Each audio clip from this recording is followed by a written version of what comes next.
Recording करू का? हो, करा करा. हा, बोला बोला. सो तुम्ही तो दारूचा मुद्दा सांगितला.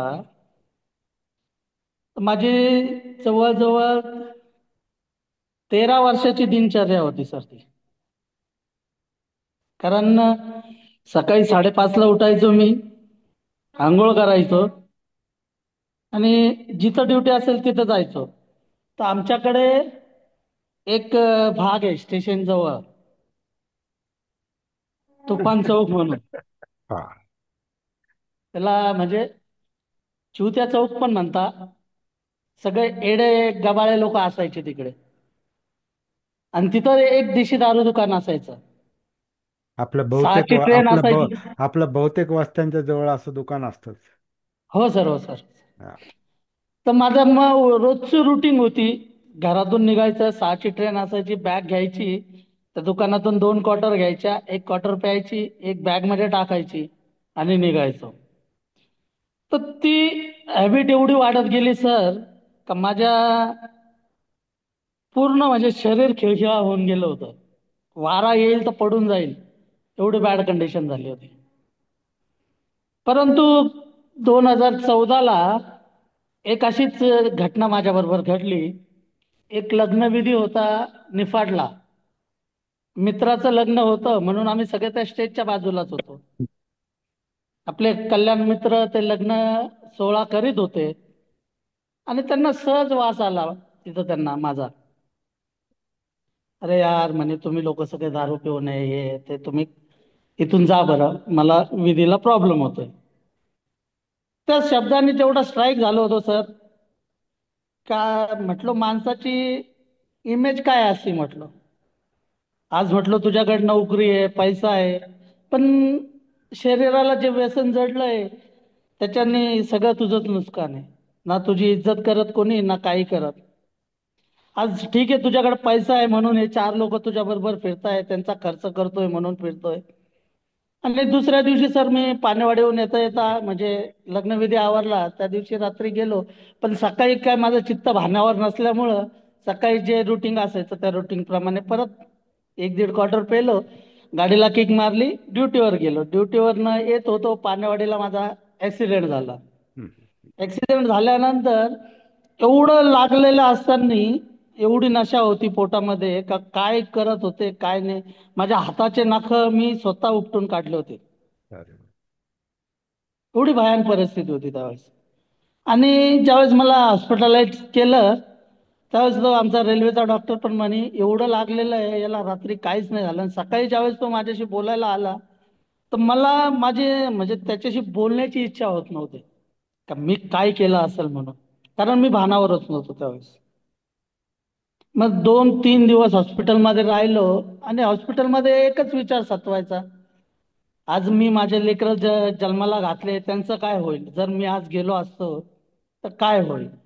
आणि त्या दिवसापासून सर सगळं जवळजवळ 2014 नंतर सगळं सोडून दिलं. आणि 2014ला सोडल्यानंतर मग धम्माच्या ओघामध्ये आलो 16ला. 17ला सामनेर झालो. आणि मग एक नवीन जीवनाचे जीवन सुरुवात. चालू केलंय माझं. हम्म, हम्म, हम्म, तेव्हापासून ती आत्ताची दिनचर्या अशी असते माझी की जे सकाळी जर समजा बाहेर ड्युटी नसली, सकाळी उठायचं, हम्म. ध्यानाला यायचं, ध्यान करायचं, 6:30 पावणे 7ला वंदना लावायची, इथून निघायचं, ड्युटीवर जायचं, ड्युटीवर आल्यानंतर संध्याकाळी परत विहारात यायचं, विहाराची साफसफाई करायची. संडे आज रेस्ट आहे माझा. सकाळी विहारात आलो, पूर्ण साफसफाई चालू आहे आणि मीटिंग लावून दिल्यानंतर एक एक विषय ऐकत होतो. अशी माझी जीवनाची सुरुवात होती. फार छान. फार छान. 2-3 गोष्टी इथे महत्वाच्या आहेत. एक तर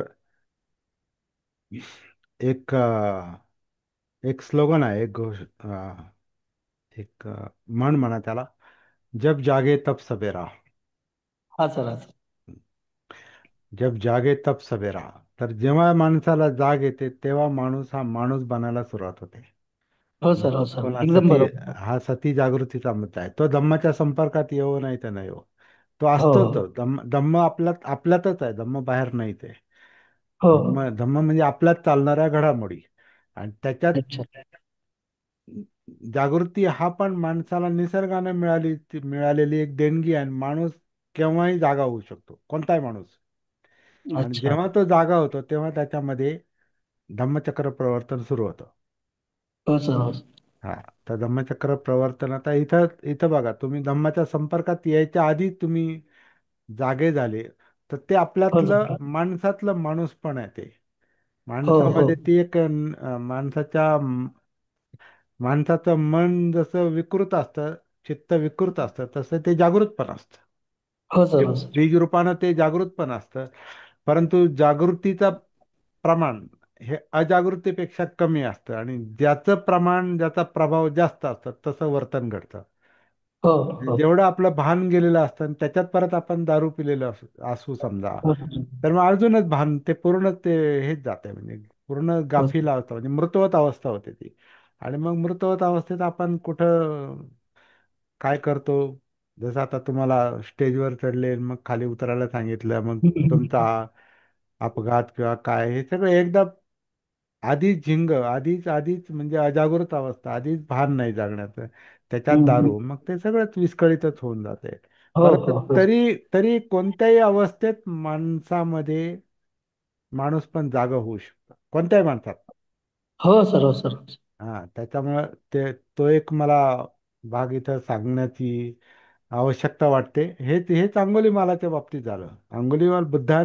बुद्ध कसे काय त्याला समजावून सांगू शकले, तर त्याच्यात ते माणूस पण होता ना, त्याच्यात ते माणूस पण होतं. म्हणून त्याला त्यांनी प्रवृत्त केलेलं आहे. आणि हो त्यानं सर. ते आणि त्यांनी ते हे टाकलं, हत्यार टाकलं, संपला विषय, मार्ग बदलला. मार्ग हम्म. बदलला, माराचा मार्ग बदलला, ते बुद्धाच्या मार्गावर आले. हो सर. हा. तर असं होतं.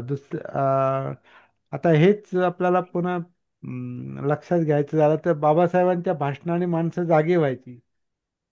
हो आता आपण आपलं एक आवश्यकता म्हणून आणि आपण त्याच्याशी कनेक्टेड आहोत म्हणून आपल्याला आपल्या समाजाचा विचार करणं सुरुवातीला गरजेचं आहे. ही इथली परिस्थिती तशी आहे. हो कारण सर. अशी परिस्थिती, अशी अस्पृश्यता, असं दलितपण, असं जगणं, असं राहणं, हे इतर समाजात कुठंच नाही, जगात जगात नाही कुठे. नाहीच नाही. हा. म्हणून आपण आपला विचार केला पाहिजे, ही बाबासाहेबांची शिकवण आहे. आता काही लोक जे आता फार बहुजनवादाचं हे करतात ना, आता बुद्धांचा बहुजनवाद वेगळा होता. ते बहुजन हिताय, बहुजन सुखाय, ते बुद्धांची संकल्पना वेगळी होती. अच्छा. बहुजनांची ती ती ती संकल्पना तशी तशी बाबासाहेबांना घेता आली असती ना, पण त्यांनी ती घेतली नाही. हम्म. बाबासाहेबांनी ती नाही, तर ती खोटी संकल्पना आहे. आपण जे वापरतो ना, ती खोटी संकल्पना आहे. बुद्धाला बहुजन म्हणजे जास्तीत जास्त लोकांमध्ये ही जागृतीची शक्यता आहे असं ते म्हणतात. अच्छा. म्हणून बहुजनांच्या हितासाठी, बहुजनांच्या सुखासाठी प्रयत्न करा. म्हणून बहुजन हित आहे, बहुजन सुख आहे. आपण बहुजन हे जातीला धरून करतो. अल्पजन आणि हो हो बहुजन, 15% 85% अमके टक्के, ही टक्केवारी कशामुळे? आपली समजच तेवढी आहे. हो अर्धवट हो समज आहे ती. ही अर्धवट समज आहे. यांनी फार मोठं नुकसान झालंय समाजाचं. त्यात कारण काय नुकसान झालं? आपला फोकसच चुकलाय, आपलं काम करण्याची दिशा चुकलेली आहे. ही सगळी अच्छा. बाबासाहेबांच्या विरोधात जाणारी दिशा आहे. बाबासाहेब उगीच नाही म्हटलं ना, ज्या जातीत आपला जन्म झाला त्या जातीचा उद्धार करणे आपलं कर्तव्य आहे, हे ज्याला समजतं ते धन्य आहेत ते लोक. ते काय संकुचित अर्थानं नाही म्हटले. आपण अशा देशात जन्माला आलो, अशा परिस्थितीत जन्माला आलो, अशा धर्मात आपण जन्माला आलो, का तिथं जात हा सेंट्रल पॉइंट आहे. आणि तुम्ही जातीसाठीच काम करू शकता आधी, हे याचा संकुचितपणा नाही. आता बाबासाहेबांनी आजही दलितांचा मसीहा आणि दलितांचे उद्धार करते आजही म्हणतात ना लोक. ते फक्त दलितांचे नेते होते का? पण इथली मानसिकताच अशी आहे का ते तुम्हाला त्यांना दलितच ठरवणार, ते त्यांना खालच्या जातीचेच ठरवणार. आणि हे बाबासाहेबांनी माहिती होतं, की तुम्ही किती, ते म्हणाले ना, की तुम्ही म्हणजे उच्चवर्णीयांनी कथिलाच्या मोलाचं काम केलं तरी त्याला सोन्याचं मोल येतं, आणि आपण सोन्याच्या मोलाचं काम करा त्याला कथिलाचं मोल येतं. अच्छा. ही वास्तवता आहे. आणि म्हणून बाबासाहेबांना हे सांगण्यात अजिबात संकोच वाटला नाही की ज्या जातीत आपला जन्म झाला त्यांचं बघा. हो सर. याचा प्रभाव इतर समाजावर पडू शकतो. असंच असंच ते काम होऊ शकतं पुढं. म्हणून आधी आंबेडकरी बौद्ध समाजानं म्हणून ते त्रिकोण म्हणतोय मी आता. आधी आंबेडकरी बौद्ध समाजानं आपली जबाबदारी आपल्या हातात घेतली पाहिजे आधी. आधी व्यक्तिगत आणि मग सामाजिक, आणि मग इतरांचा विचार केला पाहिजे. तुम्ही हे सगळ्या फसव्या संकल्पना दिसतात मला. सगळ्यांसाठी काम करायचे आपल्याला, पण त्याला काही पद्धत, इथल्या परिस्थितीला धरून ती पद्धत अवलंबली पाहिजे. आणि याच्यात कोणताही संकुचितपणा नाही. बाबासाहेबांचं इतर लोकांनी ऐकलं नाही, तुम्ही कोण, असा प्रश्न आपण स्वतःला विचारला पाहिजे ना. हो सर, एकदम बरोबर आहे. आजही आजही आता इतक्या वर्षानंतर संविधान लागू झाल्यानंतर आणि इतक्या वर्षानंतर बाबासाहेब गेल्यानंतर काही लोक उघडपणे त्यांच्या मुलाखती आहेत युट्यूबवर, कि हो हो. अब बाबा साहब का नाम खत्म करना का समय आ गया है, खत्म करना हम्म. है, असं बोलू शकतात माणसं. याचा अर्थ काय? बाबासाहेबांना इतरांनी स्वीकारलं नाही, नाही नाही नाही. त्यांचा उपयोग करून घेतला. आणि बाबासाहेबांनी तो उपयोग होऊ दिला. चला, सगळ्यांसाठी ते आपलं जगणं, ते त्यांचं मोठेपण होतं. पण इथली समाजरचना, इथली मानसिकता अशी आहे का संकुचित, व्यापक अर्थानं संकुचित हे बनलंच पाहिजे. हम्म. व्यापक अर्थानं म्हणजे कसं, की बाबासाहेबांनी पण असं एका ठिकाणी म्हटलं, इफ यू वॉन्ट प्रोग्रेस, काय त्यांनी शब्द, मला त्यांचं नीट इंग्रजी वाक्य मला नीट आठवत नाही, पण if you want progress you must be narrow minded. तुम्हाला प्रगती करायची असेल तर संकुचितच बनावं लागेल. म्हणून आता आपण त्रिकोण म्हणतो आणि मी माझ्यापासून सुरुवात करा, मग लोक याला संकुचित म्हणू शकतात ना.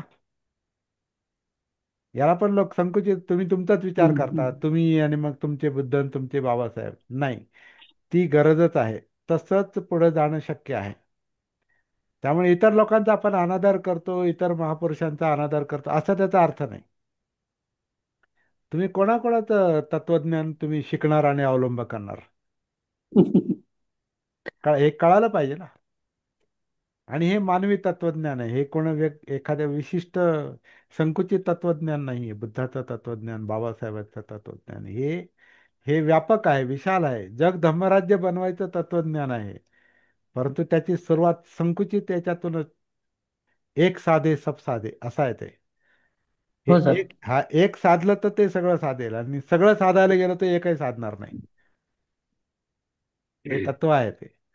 तर तुमच्या तुमच्या उदाहरणावरून तुम्ही ते जे सिद्ध केलेलं आहे की धम्म धम्म म्हणजे काय फार वेगळी अशी वेगळी बाब नाही आहे. काहीतरी तुम्हाला तुम्हाला धम्माचा अभ्यासच झाला पाहिजे आणि तुम्ही ह्या मार्गावरच आलं पाहिजे. नाही, माणूस बनलं पाहिजे. आणि माणूस माणूस कधी बनतो? जाग आल्यावर. आणि आणि ती माणसाला जाग केव्हा येऊ शकते?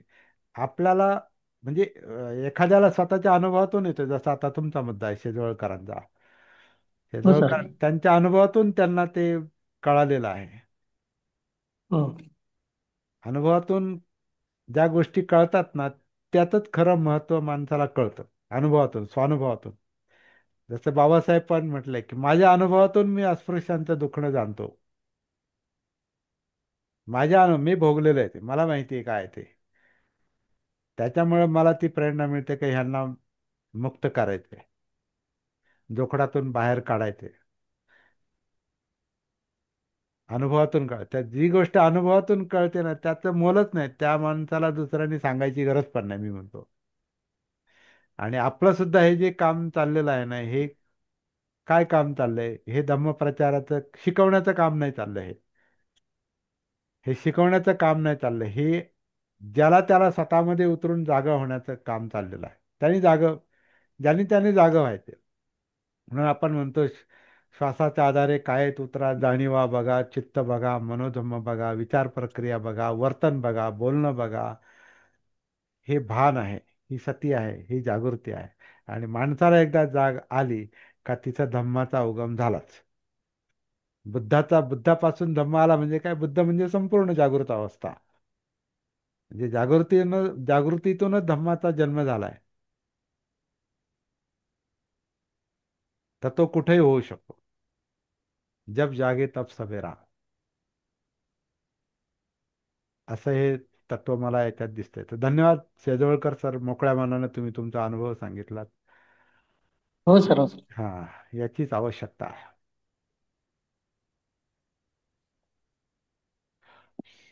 पुढे. त्यामध्ये माझं खूप नुकसान पण झालं सर. आता ते होणारच ना, मार मार मारतोच म्हणजे नुकसान आलंच. हम्म. माझे आपल्यातल्या ज्या जवळजवळ प्रवृत्ती 4 असतात. प्रमोशन गेले निघून. माझ्या बरोबरीचे आज एसएससी आहे सर. बरोबर आहे. आता काहींचं आयुष्य जातं तरी कळत नाही. हो सर, हो सर. पण माझ्या जागेवर एकदम खुश आहे सर. ते तुमच्या बोलण्यावरून दिसतात ना. कारण ते सापडलं ना, मार्ग एकदा सापडला का माणसामध्ये आत्मविश्वास निर्माण होतो. हो सर, हो सर. माणूस समाधानी व्हायला सुरुवात होते. बरे ते त्याच्यात परिवर्तन नंतर हो, पण किमान मार्ग तरी सापडला. हो, हो. कोणत्या दिशेने जायचं ही दिशा सापडणं हेच महत्वाचं आहे आधी. हम्म. सध्या आपल्याला थोडंसं असंही म्हणावं लागतं की आपल्या बऱ्याच लोकांना दिशाच नाही सापडली अजून. बौद्ध धर्माचं, ध्यानाचं, धम्माचं आचरण करण्याचा प्रयत्न करतात ते. संस्था हम्म, चालवण्याचा प्रयत्न करतात, पण मार्ग नाही सापडला. हम्म. खरंच मार्ग सापडला नाही. मुद्दाम नाही केलं त्यांनी. ते ते भानावरच आले नाही ना. अजून भानावरच आलो नाही आपण. आपण नशेत आहोत एक प्रकारे. मद, अहंकार आहे तो. अहंकार आहे, मीपणा आहे. आणि आम्ही करतो तेच बरोबर. हम्म. नाही.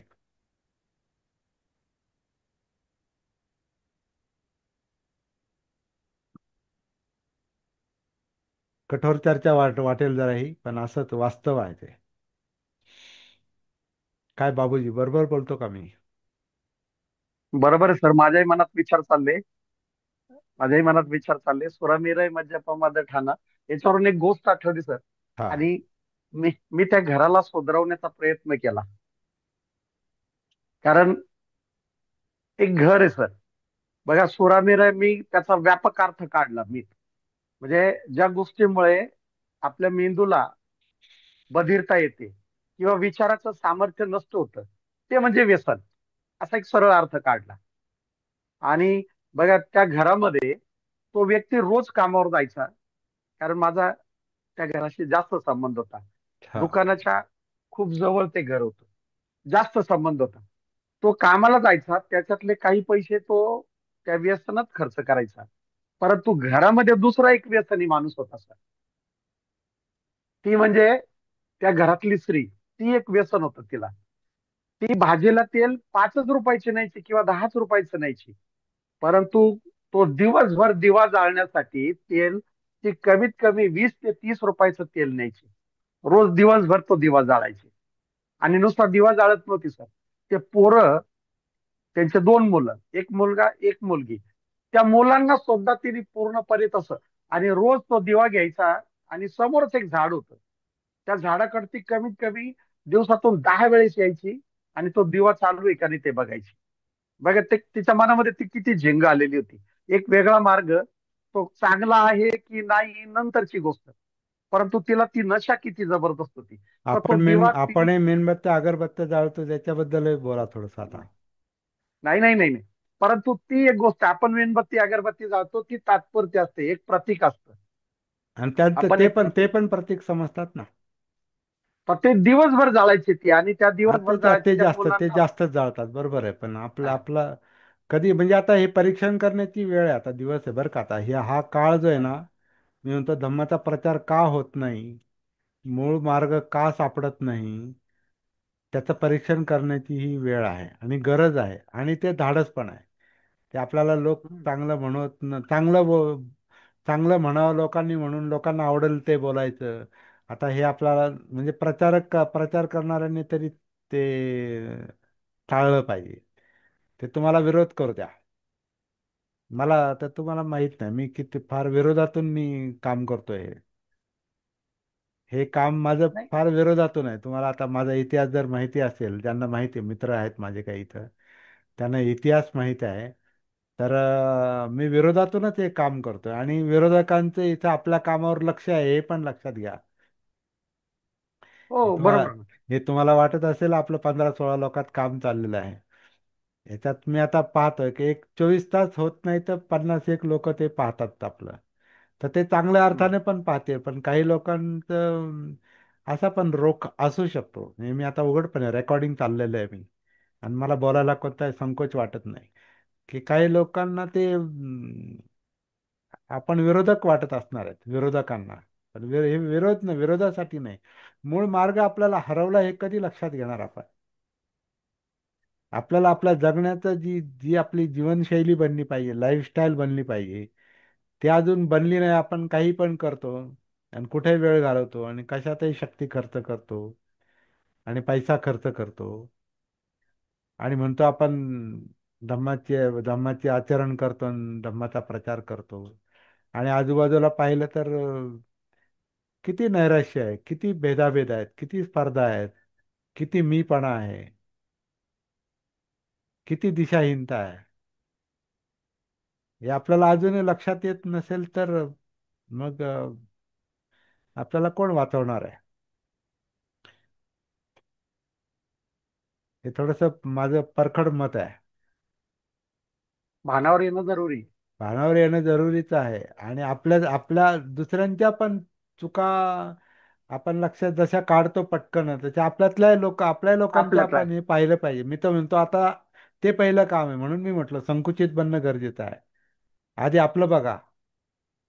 स्वतःचा. हा, स्वतःचं नाही, स्वतःचंही बघा, स्वतःच्या समाजाचं बघा, पण आधी त्याच्या आधी स्वतःचं बघा. हे बरोबर आहे.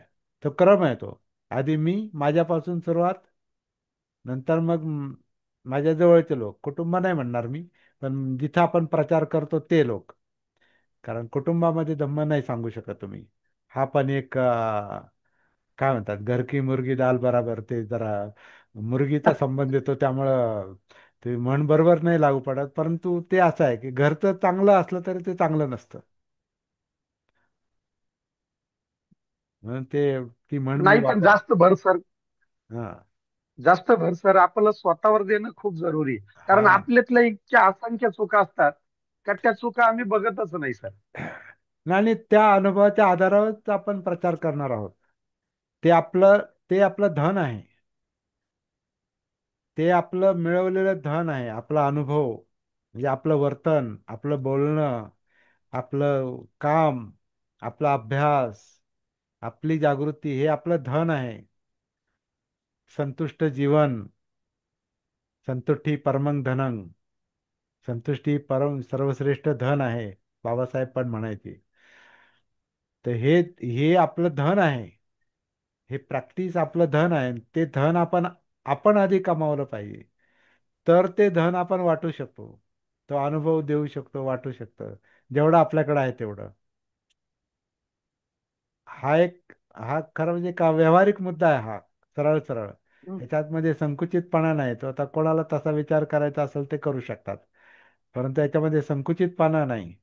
याच्यामध्ये व्यापकता दडलेली आहे. म्हणून बाबासाहेब म्हणायचे की you must be narrow minded. स्वतःमध्ये या, संकुचित बना या प्रगतीसाठी. आता बाबासाहेबांनी स्वतःच्या अभ्यासासाठी त्यांचं पहिला सुरुवातीचं जे तारुण्य आहे, ते सुरुवातीचे दिवस सगळे अभ्यासामध्ये स्वतःसाठीच खर्च केले त्यांनी ते. आणि मग ते कधीच्या कधी चळवळीमध्ये उतरले 20 साली. तेव्हा ते परदेशातून शिक्षण घेऊन आले आणि माणगावची 29 वर्षाचे असताना. हा, आणि 29 वर्षाचे असताना 1920 साली 21-22 मार्च शाहू महाराजांच्या अध्यक्षतेखाली झालेली पहिली परिषद, नाही, तिथून त्यांची सामाजिक कार्याची खरी सुरुवात आहे. सुरुवात झाली. म्हणजे कधी केली सुरुवात बघा तुम्ही. सगळं बरीचशी तयारी करून आल्यानंतर तरी पण ते ते खूप सावधगिरीनं पावलं उचलत होते. मोगम पाऊल एकही नव्हतं त्यांचं. एकही पाऊल त्यांचं मरेपर्यंत मोघा मासा उगीच इकडं जावं वाटलं आणि हे बोलावं वाटलं म्हणून बोलले. नाही, त्यांची आता एवढी 18व्या खंडात त्यांची जी काही किती भाषणं, 1,500 पानांची भाषणं आहेत ती, किंवा त्यांची लेख आहेत, मराठीत आहे ते. ते वाचलं तर एकही शब्द व्यर्थ नाही त्यांचा, एकही एकही शब्द व्यर्थ वाटत नाही. प्रत्येक शब्दाला. प्रत्येक शब्दाला अर्थ येतं. जसं बुद्धांचे गाथा जरी त्या काही विकृत केलेल्या असतील, तरी पण त्यातले काही शब्द असे आहेत की त्याला तोडत नाही, तुम्ही त्याला विरोधच करू शकत नाही. आणि ते समजत पण नाही, काहींना ते समजत पण नाही. कारण तेवढी पात्रता आपण, तेवढं सामर्थ्य आपण कमावलेलं नाही. तेवढं धम्माचं धन समजण्याची जी जी जी पात्रता आपल्यामध्ये पाहिजे, सामर्थ्य, ते आधी कमावं लागेल. मग ते समजणार आहे आणि मग प्रचार आहे. तर मला वाटतं पुनरावलोकन करण्याची गरज आहे. धन्यवाद बापूजी. त्रिभुवन सर.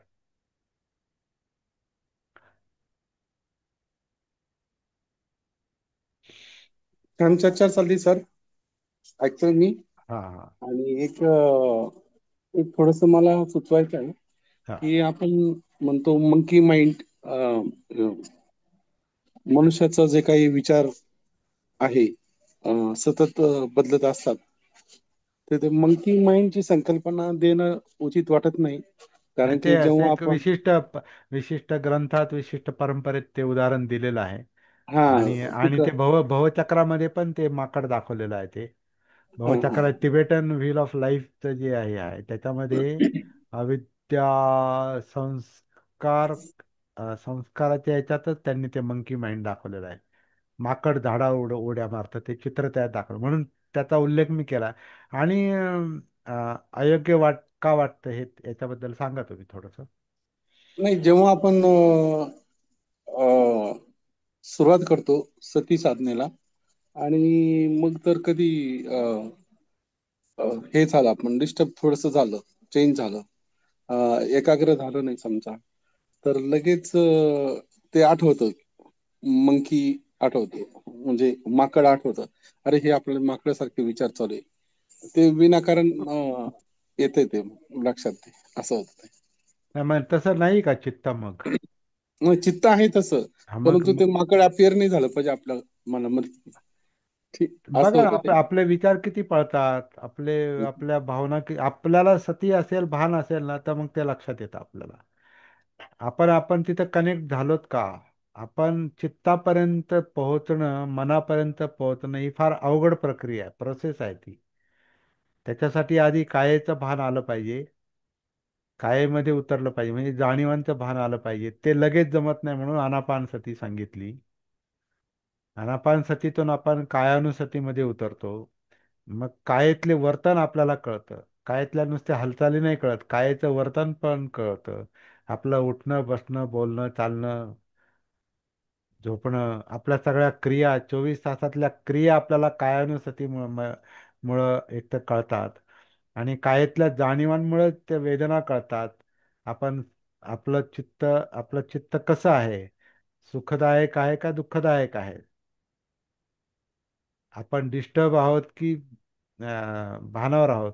आता हे मंकी माइंड आहे का चित्त शांत आहे? तर मंकी माइंड अगदी त्याला हे फार शब्दशः घेण्याची गरज नाही. ज्यांनी ते उदाहरण दिलेलं आहे, उपमा दिलेली आहे, तर ती काही अंशी योग्य पण आहे. आपण अगदीच माकडासारखे असतो असं नाही, पण आपलं चित्त मात्र इतकं चंचल असतं. स्पंदनं चपलं चित्तं दुरख्खं दुर्निवारं. आपण जी चित्त चित्तवग्गातली जी ही पाहिली, गाथा पाहिली, तर ते मंकी माइंड सारखंच आहे. सतत स्पंदन करणारं, उड्या मारणारं, जम्पिंग करणार, घडीत इकडं घडीत तिकडं. आपल्या लोभ द्वेषाचे जेवढे विषय असतात, तेवढं ते चित्त इकडं तिकडं पळत असतं. आता लोभाचे आणि द्वेषाचे किती विषय असतात? आपण सध्याच लगेचच जर विचार केला तर आपल्या लोभाचे, आपल्या आपल्या अगदी स्वतःकडे पाहिलं, आपल्या खिशाकडे पाहिलं, किंवा आपल्या कपड्याकडे पाहिलं, आपल्या पेहरावाकडं पाहिलं, आपल्या चष्म्याकडं पाहिलं, आपले पेन पाहिलं, आपल्या वस्तू पाहिल्या, तरी याच्यातलं किती याच्यामध्ये आपला लोभ आहे. म्हणजे आवडीच्या गोष्टी आहेत आणि किती नावडीच्या गोष्टी आहेत, आणि हे नको हे फेकून द्यायला पाहिजे, आणि त्याच्यामध्ये चीड येते त्याला. असं अशा कितीतरी आपल्या जवळच्याच गोष्टी कितीतरी लोभाच्या द्वेषाच्या आहेत. आपल्या आजूबाजूला जी माणसं आहेत ती कितीतरी माणसं लोभाचे आणि द्वेषाचे विषय आहेत. आपलं कितीतरी काम असं आहे का हे हे चांगलं काम आहे, हे वाईट काम आहे, हे वाईट, हे मला आवडत नाही काम पण ते करावं लागतं. अशी पण कोंडी आहे. जे आवडतं मला ते करता येत नाही, जे नावडीचं ते मला करावं लागतं. ह्याच्यामध्ये किती चित्त इकडे ते मन विचार किती इकडे तिकडे विखुरलेले असतात, म्हणून आपण अस्वस्थ असतो. आपण एकाग्र नसण्याचं कारण ते आहे. तर that is called monkey mind. ते मंकी माइंड ते एक थोडंसं म्हणजे मला पटतंय काही अंशी ते, नाही का, पण अगदी फार उड्या मारणाऱ्या माकडाशी आपली तुलना करायची काही गरज नाही. ते आपल्याला इन्सल्टिंग वाटतं, कधी ते कदाचित तोही भाव असेल, किंवा आपल्याला माकड म्हटल्यामुळे आपला इन्सल्ट होतो. परंतु आता डार्विनच्या उत्क्रांतीच्या सिद्धांतामध्ये आपण माकडच होतो आधी आपण. आपली जी मनुष्य अवस्था जी आलेली आहे त्याच्यामध्ये जी आधीची फेज आहे, अवस्था जी आहे, ती माकडाचीच आहे. आणि आपल्यामध्ये अनेक प्राणी दडलेले आहेत, प्राण्यांचे गुणधर्म दडलेले आहेत, म्हणून काही सुत्त सुद्धा त्याला धरून तयार झालेले आहेत. म्हणून ते काय त्या बरेच आहेत. सुत्त निपातामध्ये काही सुत्त खरं काय म्हणतात त्याला, गेंड्याची उपमा दिली, हरणाची उपमा दिली, किंवा सर्पाची उपमा दिली, हत्तीची उपमा दिली, कोल्ह्याची उपमा दिली, आणखीन असे काही अशा प्राण्यांची पण उपमा दिली. त्याचा त्याचा कारण त्याचा अर्थ काय? त्याचा अर्थ आहे की काही जे गुणधर्म आहेत, म्हणून आता 90% आपल्यामध्ये मी तर काल एक मुलाखत ऐकली एका विद्वान बाईची. ती म्हणते 98% प्राणी आहेत आपल्यामध्ये, प्राण्याचे गुण आहेत 98% म्हणते ती. मी तरी आता 90 म्हणतो. तर ते पण मागचं कुठलं वाचून. पण मॅक्झिमम आपलं जे काही वागणं असतं ना, हे गाफील वागणं हे प्राण्यांसारखंच असतं. संस्कार, आणि संस्कार हे उत्क्रांतीतून आलेले आहेत. आणि मनुष्य अवस्था ही भान, सती, जागृती, वेगळी, हा वेगळा गुणधर्म माणसामध्ये असल्यामुळं माणूस हा माणूस बनलेला आहे. पूर्ण माणूस नाही बनला अजून, पण माणसासारखा थोडासा वागतो तो. नाही तर काहींची कृत्य जर पाहिली तर ती जनावरासारखीच आहेत ना. गाफील अवस्था आहे ती. प्राणी म्हणजे काय? गाफील अवस्था. आणि मनुष्य म्हणजे काय? तर जागृत अवस्था. जागृत अवस्थेचं त्याचं एक लक्षण आहे त्याच्यामध्ये, म्हणून. आणि ते काय मुद्दाम माणसानं आणलं नाही असं ते. दुःखमुक्तीच्या या प्रक्रियेमध्ये ती गोष्ट आपल्यामध्ये आलेली आहे. दुःखमुक्तीसाठीच चाललंय सगळं हे, निब्बाणासाठीच चाललंय. जगणंच निब्बाणासाठी आहे, बुद्ध बनण्यासाठी आहे, बोधी होण्यासाठी आहे, जागृत होण्यासाठी आहे. कारण जीवन म्हणजे यातना आहे, दुःख आहे. ह्याच्यासाठी बुद्ध धम्म आहे. बरोबर सर. हा. छान. हे आपण सांगितलं आता. आणि दुसरा एक प्रश्न आहे सर, की सातत्य जे आहे, समजा बरेचसे लोकांकडं मी ऑब्झर्वेशन केलं, तर ते सकाळी धम्माचे किंवा धार्मिक असे गीत ऐकतात. नंतर दिवसभर ते चांगले वागतात. आणि नंतर मग त्यांना ते विचलित झाले, राग वगैरे आला की ते वेगळे वागतात. आणि संध्याकाळी परत वेगळे वागतात. म्हणजे विचार एका दिवसात अनेक वेळेस एखादा मनुष्य वेगवेगळ्या प्रकारे वागतो. असं तसं की सातत्याने आपल्याला सती भानावर राहण्यासाठी असा काय उपाय केला पाहिजे, की काय मग आपण त्यातच राहता आलं पाहिजे. कारण की आपणही 1-2 तास सती साधनेमध्ये असतो, परंतु प्रत्येक कामात आपल्याला सतीमध्ये काम करता आलं पाहिजे यासाठी काय करावं लागेल? तर पहिली गोष्ट याची सुरुवात आपण म्हणतो ते स्वतःपासून आहे.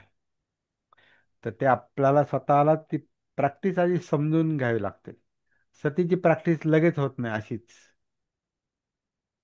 ते काय करायचं आणि कसं करायचं आणि का करायचं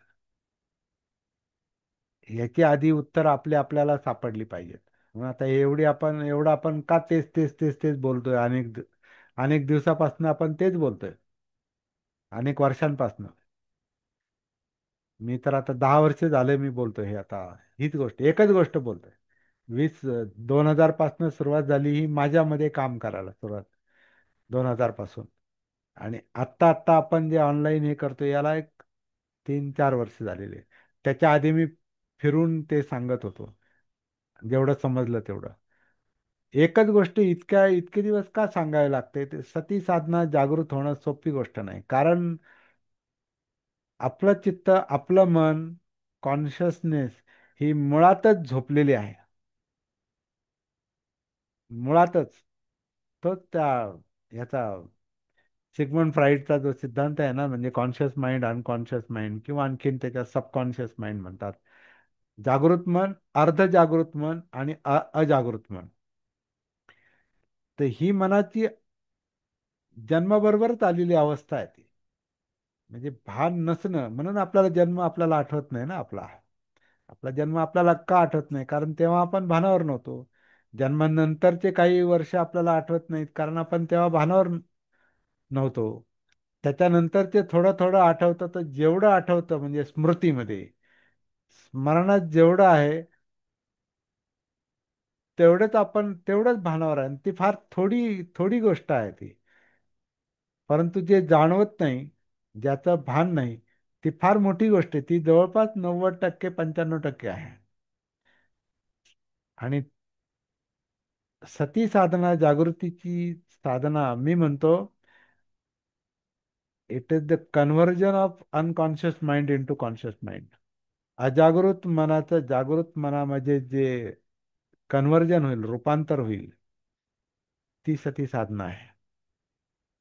जी भान नसलेली अवस्था आहे त्याला भान येणं, हे पहिलं काम आहे. त्याच्याशिवाय आपल्याला पुढे जाताच येत नाही, सरकताच येत नाही. त्याच्याशिवाय शिलाचरण होऊ शकत नाही, प्रज्ञा मिळू शकत नाही, धम्म समजू शकत नाही, धम्म प्रचार होऊ शकत नाही.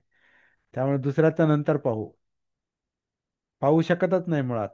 आपण जर गाफील असो, आपल्याला जर समजलं नसेल, तर आपला दुसऱ्यावर प्रभाव पण पडत नाही. आणि प्रभाव पडत नाही, मग बऱ्याच वेळा आपण काय करतो, त्यांच्या चुका सांगतो. ते ऐकत नाहीत, त्यांना कळत नाहीत, ते मूर्ख आहेत. पण आपल्याकडं पाहायचं राहून गेलेलं आहे, हे लक्षात घेतलं पाहिजे. आणि हे मुद्दाम नाही करत आपण. मनाची अवस्थाच तशी आहे, चित्तच तसं आहे, मनच तसं आहे. हे आपल्याला, मला वाटतं हीच गोष्ट बुद्धांच्या शेवटी जी लक्षात आली ना, म्हणून सगळे ध्यान बिन सगळं सगळं आत्मक्लेश सगळं बंद करून टाकलं. काय ध्यान नाही आणि काय नाही, सगळे ध्यान हे मनाचं, तृष्णा पण ध्यान, मार पण ध्यान करतो. कारण माराला जे पाहिजे त्याच्याकडे माराचं लक्ष जातं, तर त्या मार पण ध्यान करतो. तृष्णा पण ध्यान करते. आणि आपण काय करतो, त्याचं विचलन थांबवण्यासाठी आपण दुसरं त्याला ऐच्छिक ध्यान देतो. आपण ज्याला ध्यान म्हणतो ते फार फार तर ऐच्छिक ध्यान आहे. तर आनापान सतीला पण लोकांनी ऐच्छिक ध्यान बनवलंय. नाही, आनापान सती याच्यामध्ये सती आहे, भान आहे, जागृत. श्वासाच्या पातळीवर आधी जागा होण्याचा प्रयत्न करा. सोपं आहे एकदम. आणि श्वासाच्या पातळीवर का जागा व्हायचं, तर श्वासाचा संबंध कायाशी आहे, म्हणजे या जिवंत कायाशी आहे.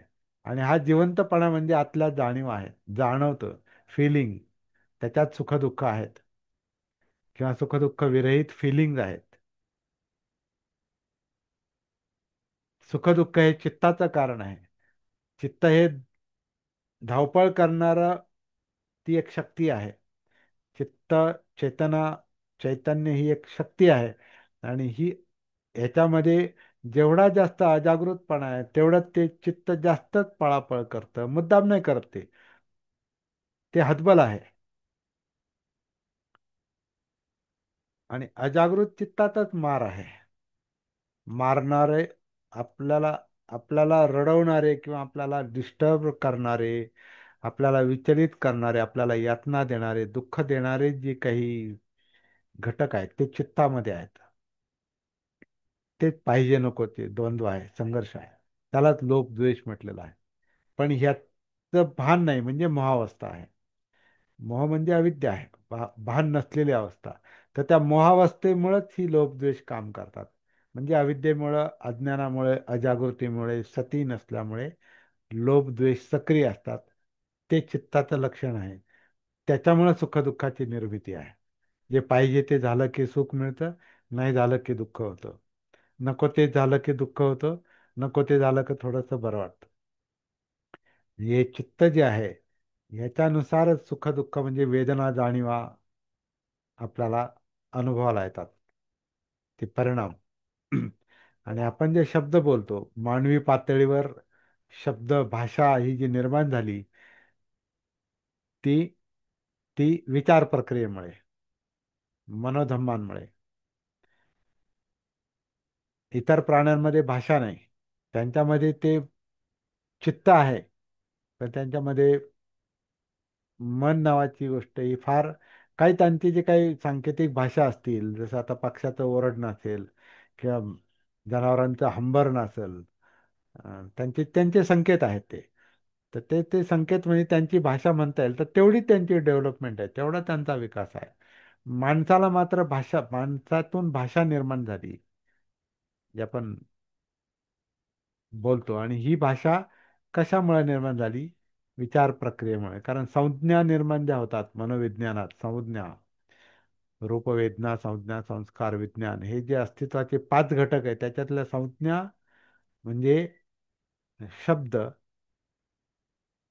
निर्माण झाल्यामुळं त्याची अभिव्यक्ती, त्याचं एक्सप्रेशन, त्याचं मॅनिफेस्टेशन हे शब्दातून, वाणीतून होतंय. आणि वाणी ही विचारांना आणि चित्ताला जोडणार हे आहे. त्याच्यात दोन्ही असतात. वाणीमध्ये विचार पण आहेत, वाणीमध्ये चित्त पण आहे, भावना पण आहेत, इमोशन्स पण आहेत. म्हणून माणूस लोभाचं बोलतो, द्वेषाचं बोलतो. म्हणून मुसावादा करतो, कठोर बोलतो, निंदाजनक बोलतो, व्यर्थ बडबड करतो, कारण भान नाही. तर वाणी जे, वाणीत भावना पण आहेत, वाणीत विचार पण आहेत. तर दोन्हींना जोडणारं हे, म्हणून ती मध्येच आहे. हे सगळं शरीर एका बाजूला, हे मेंदू एका बाजूला आणि ती वाणी मध्ये. तर ते आपला जो कंठ आहे तो आनापानच्या मार्गाशी जोडलेला आहे परत. तर खूप सखोल विषय आहेत. जसजसं आपण खोलात उतरू तसं तर महासागरच म्हटलंय त्याला.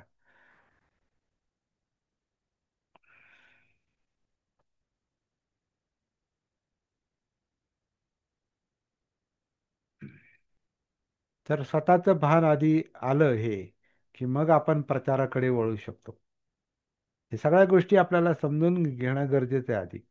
त्याच्यामुळे फार मी तर म्हणतो प्रचार करायची घाई करूच नाही, करूच नाही. साधे मास्तर, मास्तरकी करणारे डीएड बीएड पाहिजेत. धम्म शिकवणारे किती प्रगत पाहिजेत.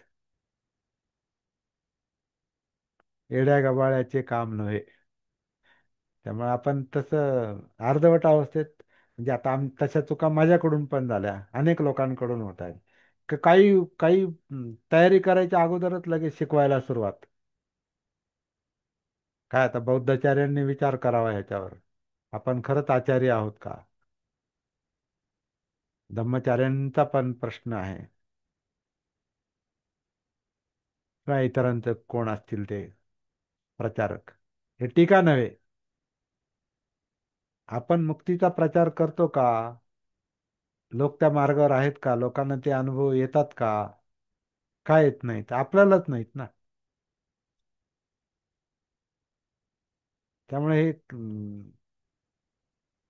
काय म्हणणार, हे टीका पण नव्हे आणि कोणाचं आंधळ समर्थन पण नव्हे. कोणाला ते चुकीचं वाटत असेल, वाईट वाटत असेल, विरोध करतील, करू द्यात.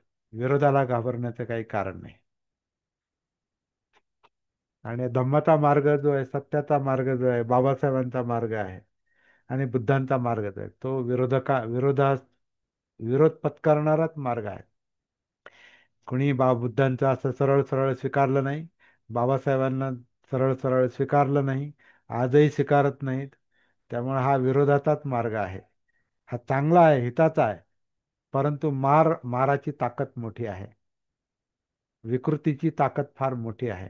गाफील लोकांची ताकद मोठी आहे. अजागृत लोकांची ताकद मोठी आहे. भानावर नसणाऱ्यांमुळे विरोध होतो. तेव्हा जेव्हा त्यांना भान येईल, तेव्हा बुद्ध समजतील, बाबासाहेब समजतील, आपण काय म्हणतो ते समजेल.